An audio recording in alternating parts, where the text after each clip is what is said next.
Malam Ali Isa kai ka tafi nisa fanta mai Allah dai ya tsare gaba da nisa. Dakta Ali Isa kai ka tafi nisa fanta mai Allah dai shi tsare gaba da nisa. Malam Ali Isa kai ka tafi nisa fanta mai Allah dai ya tsare gaba da nisa. Minista Ali Isa kai ka tafi nisa fanta mai Allah dai shi tsare gaba da nisa. Malam Ali Isa kai ka tafi nisa fanta mai Allah dai ya tsare gaba da nisa. Martin Dubbe kaga karyan da makata ke macuta kai ka zama karfan kafa harshe da makoshi. Sa'ade Allah shi biya malam alkyauta ta bauta haka rabbi ya so zariya ta makwabci kanawa. aiki dai Ministan mu guda kafu guda goma iyawa Allah shi biya malam ka burge kasata. Bismillah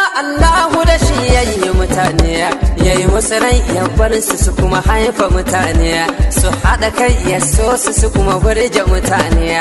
Mun ga ma'auni yayi mutun ya fi mutane an yi alamu mun ga mutane na mutane yayi ilimi wa mutum ya ba wa mutane yayi mutun yayi rami a kuma gunna mutane yayi mutun ya nemo ya kuma ci da mutane yayi mutun zancensa yana gyara mutane yayi mutun zancensa ya kan bata mutane yayi mutun mai so ya ga ya kushe mutane tsarki ya tabbata ga mai shirya mutane yayi mutun mai son kai nai sama da mutane yayi waɗansu su sun fi son sai wa mutane zan wake mutun ne mutum kuma na mutane harshensa na mutane hannayensa na mutane ya ɗaukaka shi ma ya sami yabawa fanta mai Allah dai shi tsare gaba da Malam Ali Isa kai ka tafi nisa fanta mai Allah dai ya tsare gaba da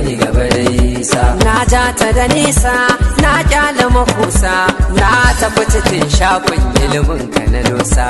Malam Allah yayi ma baiwa ta masoya ilimin ka ja maka haƙiƙar jama'a sa kai ne ka karantar kai ne ka tunatar kai ne wanda ta makar safa bashi a ƙasata.